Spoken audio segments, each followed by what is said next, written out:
Então, mas uma pergunta. Por exemplo, tem aquela teoria da filosofia que do caos vem a ordem. Eu entendo, na Metodista, tinha o professor Roberto Ramuno, quando eu trabalhava lá, e ele fazia um projeto com os idosos que era bem legal. Não tinha programa de treinamento, era assim, os idosos iam, um dia eles iam caminhar, outro dia eles iam fazer uma aula de dança, outro dia eles iam fazer uma aula de ginástica, para serem apresentados a diferentes modalidades. Isso era legal, porque talvez eu não goste de uma coisa, mas gosto de outra. Só que isso é um atendimento primário, e era o objetivo do projeto. Esses dias eu vi um rapaz lá fazendo um paralelo, no prédio que eu moro. O cara deve ganhar bem, 1 hora a aula. E ele já atende aquela criança há um bom tempo. Porque eu treino na academia, eu vejo lá. E esse cara levou a criança na quadra, atendeu o celular e deixou a criança, o demôniozinho lá, o Little Devil, como o senhor disse, chutando a bola na parede. Só que ele conseguiu errar no inerrável. Sabe aquela coisa que você fala assim, olha, amigo, tudo bem você assumir o posto de jumento, mas não erre em uma única coisa. Não deixe uma criança chutar uma bola de basquete. Ele conseguiu assumir o posto de jumento e deixar a criança chutar a bola de basquete. E ele já trabalha com essa criança há 1 ano. E eu vejo que isso não é um outlier. Nossa, mas esse cara é um cara diferenciado. Ele é tão ruim que ele é... Não, ele está dentro da grande média da educação física nacional. Por tudo que eu tenho de experiência com aluno, com academia e tal. É nesse ponto que eu volto. Do caos vem a ordem. Eu acho legal. Você não há necessidade de ter um programa de treinamento logo de cara, mesmo porque você não sabe nem se a pessoa vai gostar da musculação, da corrida, mas em um momento isso não tem que aparecer. Então, por exemplo, idoso, que tem muita doença, né? E normalmente vem acompanhado de doença. Né? Foi você que me falou, aliás, foi bem animadora, quando me disse que eu vou morrer do coração ou de câncer. De lá pra cá, nunca mais dormi. Quem que vem primeiro? Eu agradeço. Quem não viu, no último podcast, foi bem no começo do podcast, ou seja...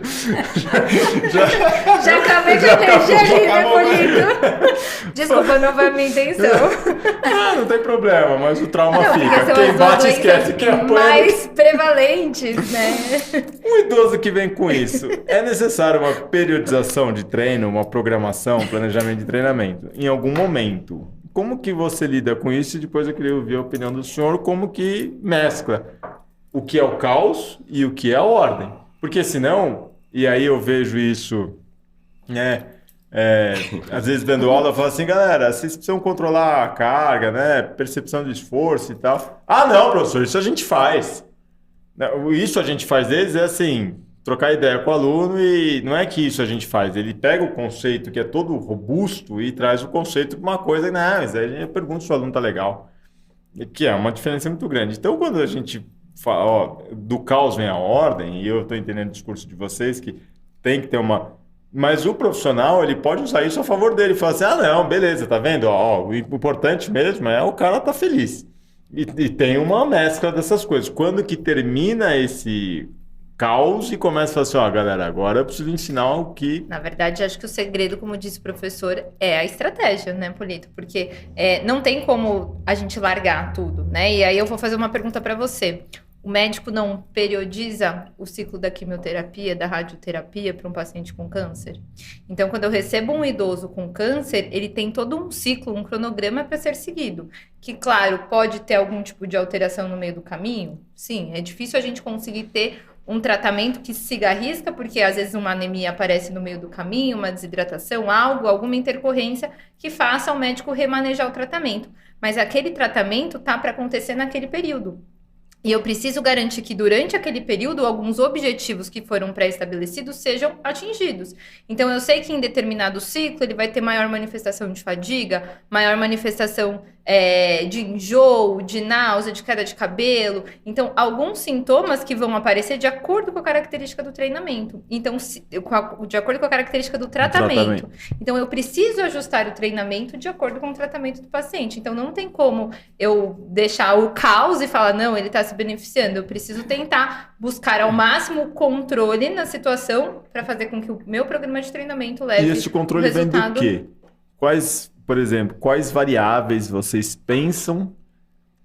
Não trabalhei com idoso, não é a minha expertise. Quais variáveis vocês pensam para programar periodizar, planejar um treinamento com idosos e com idosos acometidos por algum tipo de patologia. Exemplos práticos. Na verdade, vai depender da característica funcional, né? Então, é o que eu sempre bato, que eu sei que o professor Ghiseline fala bastante.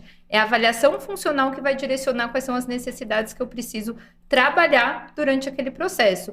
A gente tem o que esperar ou não de acordo com a doença, né? Então, o que eu espero de uma doença oncológica é diferente de uma cardiopatia e talvez de uma fibromialgia. Então, dependendo da característica, vai direcionar. Mas eu falo que o ponto inicial e o ponto-chave, a gente só acerta a prescrição se a gente acerta a avaliação. Se eu errar a avaliação, eu vou errar a prescrição. Então, não tem como a gente acertar na saúde se não souber avaliar.